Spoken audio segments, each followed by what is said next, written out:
Noticentro 1, CMI. Gobierno crea puesto de mando unificado para enfrentar el virus. Toda persona que sienta algún síntoma debe ser atendida con urgencia en cualquier entidad de salud. El gobierno toma nuevas medidas para ingresar al país. Se acaban controles con iris y huella.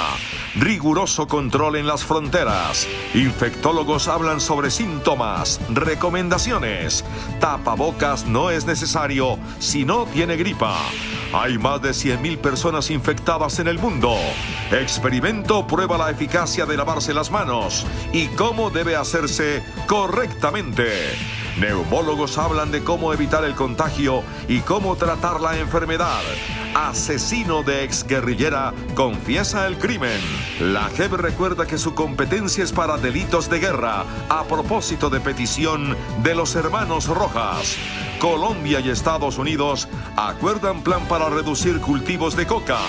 La OPEP no reduce producción de petróleo y el precio se derrumba. Pedro Gómez a proceso de reorganización. Se dispara precio del dólar. Hoy subió 72 pesos. Ataque suicida contra Embajada de Estados Unidos. 2 muertos y 15 heridos. Buenas noches. Nuestros secretos de hoy. 1. Particular exposición de sentencias en homenaje a las mujeres en los pasillos de la Corte Constitucional. 2. Un proyecto para ayudar a las mujeres con cáncer. 3. Cruzada para frenar la falsificación de documentos. Primera ñapa. 30 años después de su desmovilización, el ex M-19 hará un monumento con las armas que dejaron. Y mi ñapa de los viernes con los mejores memes de la semana. 1, 2, 3 y las 2 ñapas al final de la emisión. Con Claudia Palacios y Margarita Ortega. Buenas noches. El gobierno acaba de adoptar un plan especial para contener una posible expansión del contagio de coronavirus en nuestro país. Se activó un puesto de mando unificado y se modificaron los mecanismos de control en puertos y aeropuertos. Wilson Moreno, buenas noches. Cuéntenos sobre estas medidas.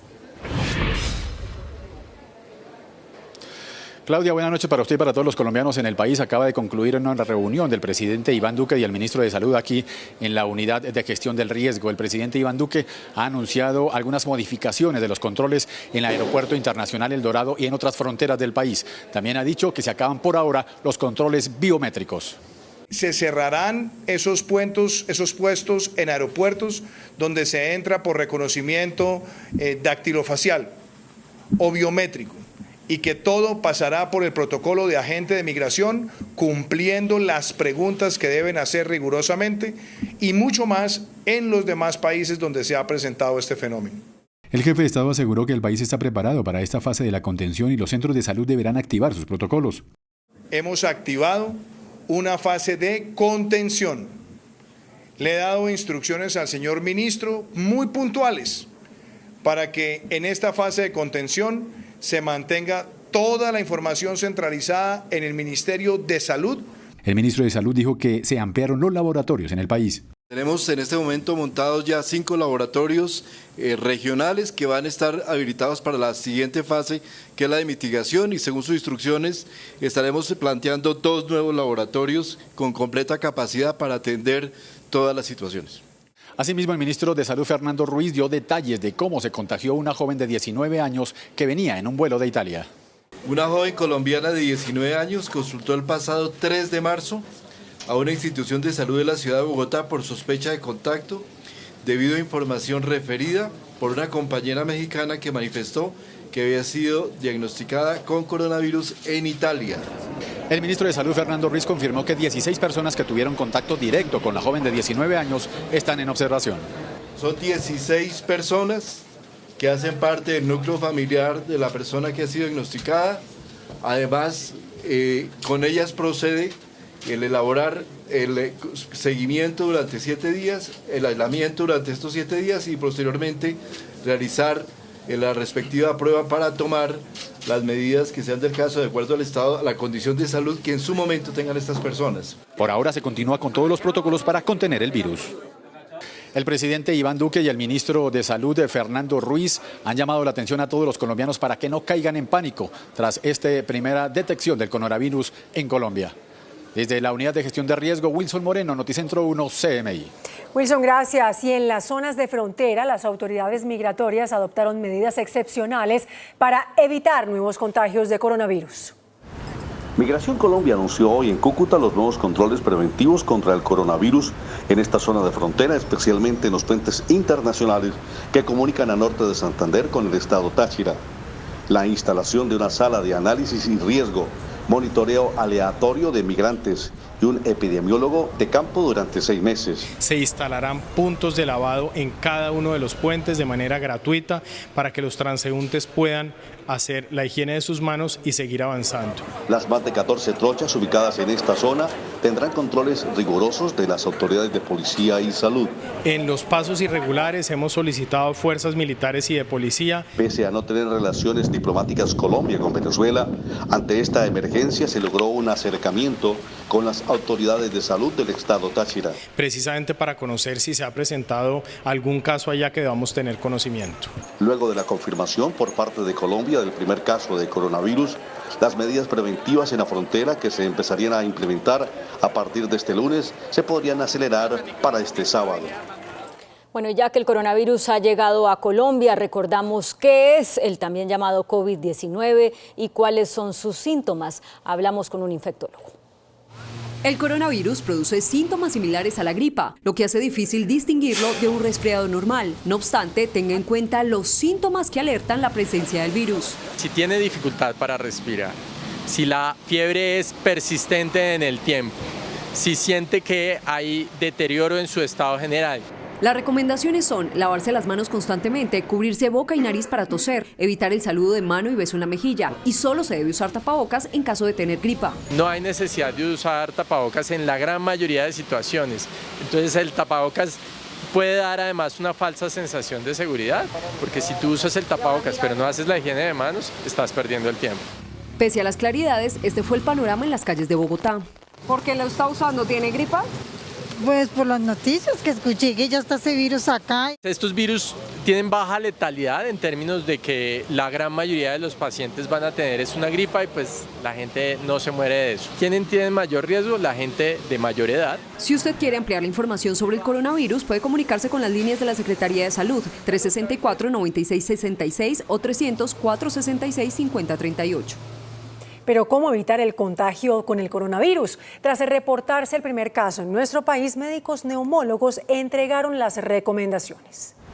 Tras la llegada del primer caso del coronavirus al país, expertos hablaron sobre los síntomas y la manera de cómo se transmite el virus. Pues generalmente es como un cuadro respiratorio que se puede transmitir por vía aérea, generalmente cuando uno estornuda, por contacto personal, por las manos, pero la mayoría es por cuando uno expectora, cuando tiene mocos, cuando tiene rinorrea, entonces se puede transmitir el virus al tener como un cuadro gripal respiratorio similar. De igual manera entregaron recomendaciones a tener en cuenta para evitar el contagio. Es muy importante tener buena higiene de manos, lavado profuso con jabón, usar alcohol glicerinado, evitar el contacto con superficies contaminadas, preferiblemente no saludarnos de mano, tener un buen aislamiento e higiene de nuestras manos cuando estemos en contacto o en sitios públicos. Explicaron que la mayoría de los pacientes presenta una sintomatología leve de la enfermedad que requiere solo atención en casa.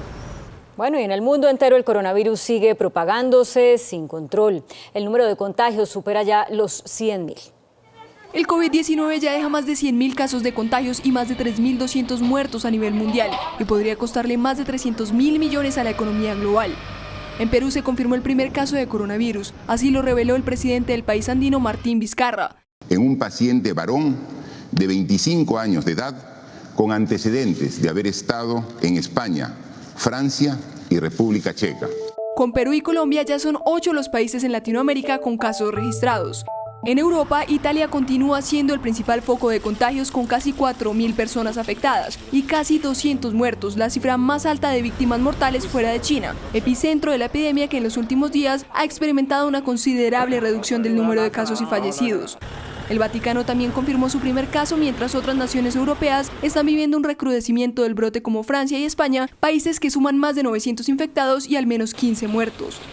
En Medio Oriente la situación es preocupante en Irán, donde el número de víctimas fatales subió a 124, al registrarse 17 nuevas muertes en las últimas 24 horas. Y en Asia la propagación en Corea del Sur sigue creciendo al superar los 6.000 infectados. Entre tanto, la Organización Mundial de la Salud instó a todos los países que la contención del virus sea su máxima prioridad.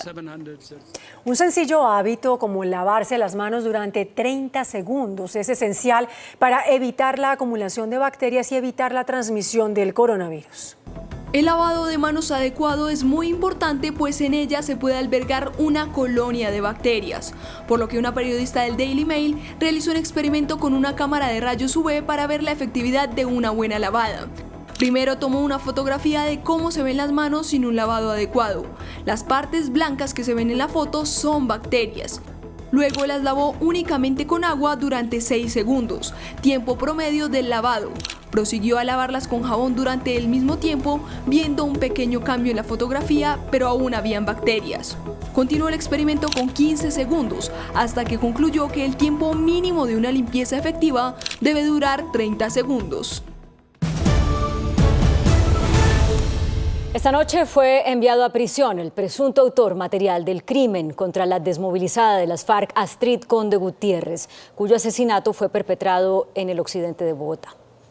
Según la Fiscalía, este hombre fue quien disparó contra Astrid Conde en el barrio El Tintal de Bogotá. Habría sido contactado previamente por otra persona que le ofreció 15 millones de pesos para cometer el crimen. El sicario fue detenido por la policía minutos después del asesinato. Tenía en su poder una pistola 9 milímetros con la que disparó en 5 oportunidades a la víctima y una más a un vigilante que intentó impedir su huida. Se reacciona con el plan Candado y gracias a la información ciudadana logramos en este plan Candado la captura de manera inmediata del autor material y responsable de los hechos. Las autoridades constataron que Astrid Conde, exintegrante de la cúpula del bloque oriental de las FARC, estaba cumpliendo con los compromisos del acuerdo de paz. Otro líder social fue asesinado en Antioquia. Con el crimen de William Montoya ya son 9 los líderes asesinados en ese departamento y al menos 70 están amenazados. El cuerpo del líder social William Ramiro Montoya, de 57 años, fue encontrado por la Armada Nacional con señales de tortura flotando en el río Cauca a la altura del municipio de Tarazá, bajo Cauca antioqueño. Según las autoridades, llevaba varios días desaparecido. El cuerpo sin vida con algunos signos de violencia. Adicionalmente, pues esta persona habría salido de su casa a cumplir labores diarias y hacía 3 días no tenía comunicación con sus familiares. Además de su liderazgo en temas comunitarios, era integrante de la Asociación de Pescadores y Agricultores y vicepresidente de la Junta de Acción Comunal del corregimiento Puerto Antioquia en Tarazá. La policía asignó un fiscal especial para esclarecer el crimen. Ante la solicitud de los hermanos Iván y Samuel Moreno Rojas para someterse a la Justicia Especial para la Paz, la presidenta de ese tribunal, Patricia Linares, recordó que esa jurisdicción solo cobija delitos de guerra y de lesa humanidad. La solicitud de los hermanos Moreno Rojas, Samuel e Iván, fue presentada en noviembre del año pasado y será estudiada por la Justicia Especial para la Paz, JEP, según lo dicho hoy por su presidenta Patricia Linares. Presentaron ante la jurisdicción la solicitud. Le corresponde a la Sala de Definición de Situaciones Jurídicas resolver esa solicitud.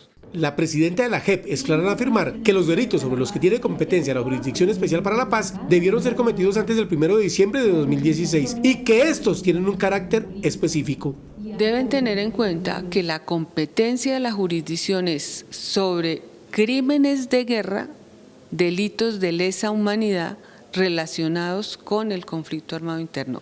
Además del caso de los Moreno Rojas, la JEP analiza cerca de 900 solicitudes en iguales condiciones de gente condenada por otros delitos que dice tener información sobre el conflicto armado interno que vivió Colombia.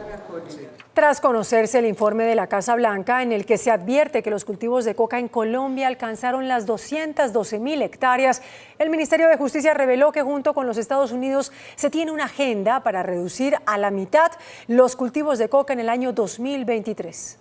En un comunicado de 9 puntos, el Ministerio de Justicia señala que en el año 2019 las áreas de cultivos ilícitos en Colombia se estabilizaron.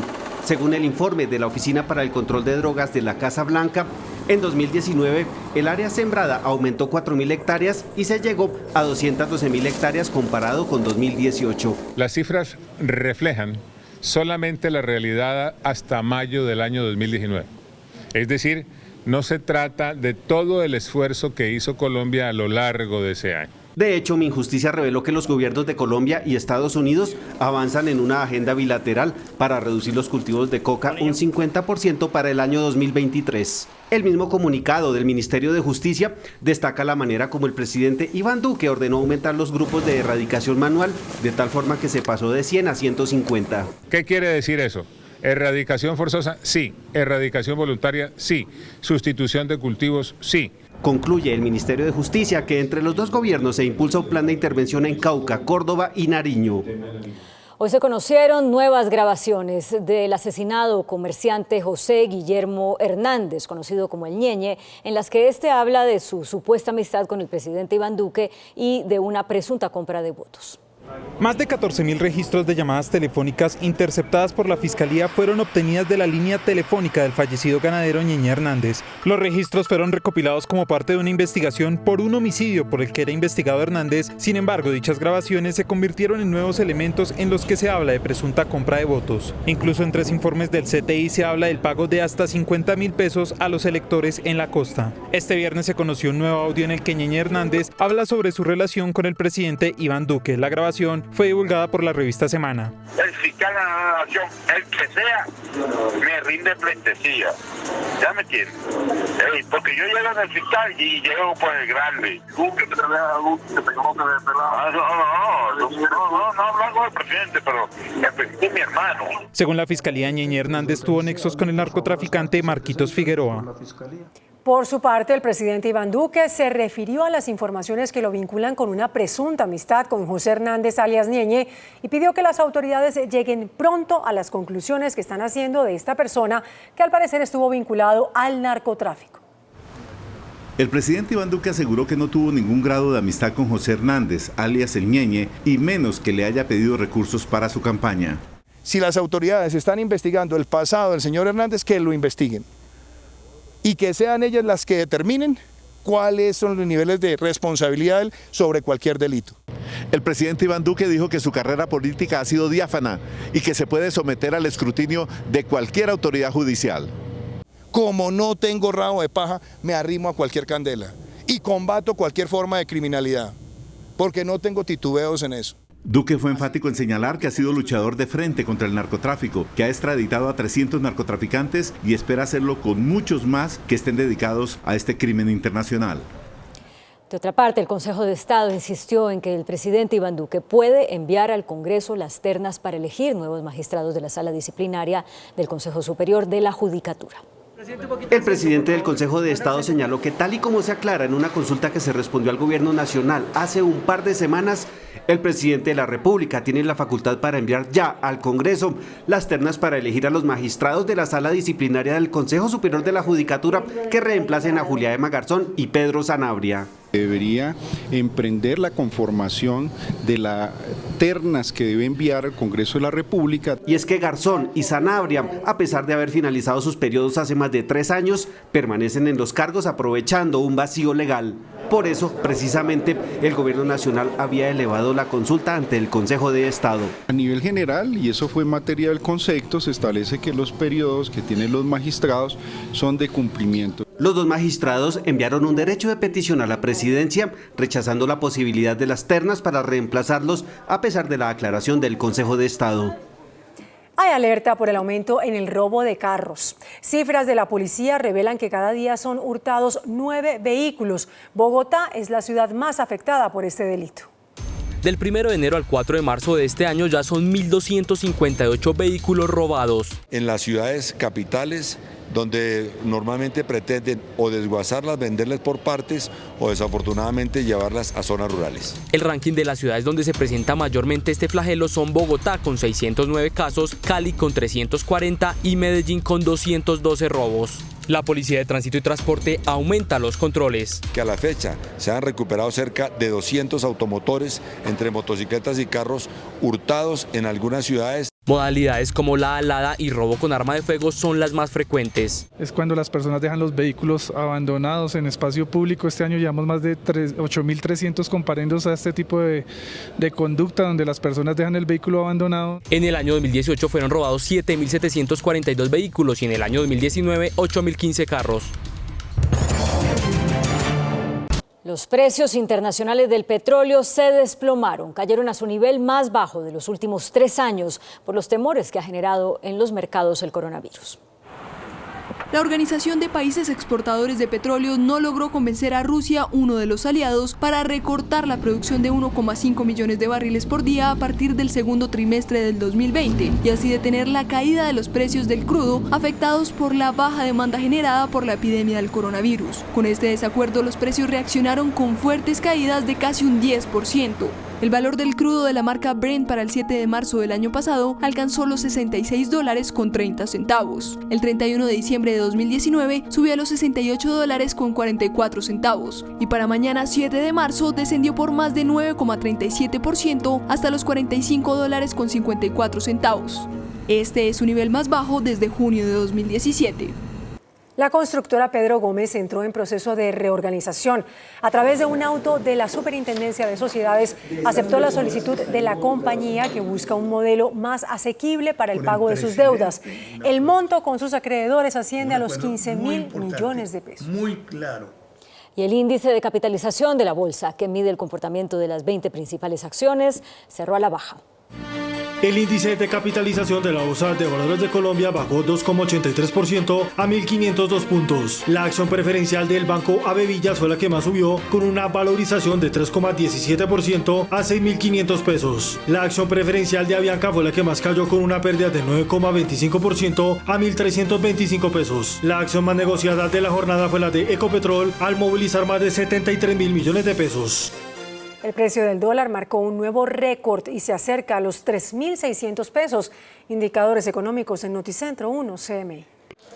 El pánico por el coronavirus, ya confirmado el primer caso en Colombia, disparó el precio del dólar, que tocó su máximo histórico de 3.584 pesos. En la jornada estuvo alrededor de los 3.600 pesos. Desde marzo de 2019 la tasa de cambio se ha valorizado significativamente. Como consecuencia de esa percepción de riesgo que hay en los mercados de capitales, seguimos viendo inversionistas volando a los seguros, los bonos del Tesoro de Estados Unidos y el oro particularmente valorizándose de una manera muy fuerte.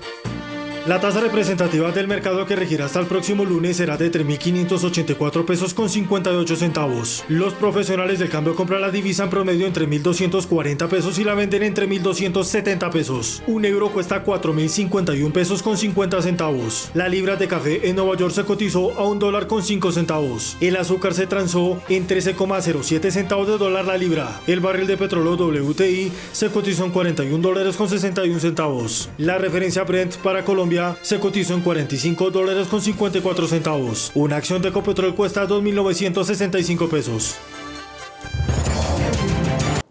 Al menos 5 policías resultaron heridos y 2 civiles perdieron la vida en un atentado terrorista cerca de la Embajada de Estados Unidos en Túnez. 2 atacantes suicidas en una motocicleta provocaron una explosión. Las autoridades confirmaron que la sede diplomática era el objetivo y que los atacantes pretendían ingresar por la fuerza al edificio, pero fueron contenidos por los oficiales que resultaron afectados por la explosión. Un impresionante meteorito iluminó los cielos de Países Bajos y Bélgica. En cámaras de seguridad quedó registrado el destello de luz verde azulado, aunque de momento no se ha precisado si el meteorito se desintegró en la atmósfera o si finalmente impactó en algún lugar de la Tierra. Y en un aparatoso siniestro, una camioneta chocó contra una de las emblemáticas estatuas Moai de Isla Pascua. El conductor fue detenido, mientras las autoridades locales sopesan restringir el acceso con vehículos al yacimiento arqueológico, donde según la comunidad indígena se provocó un daño incalculable.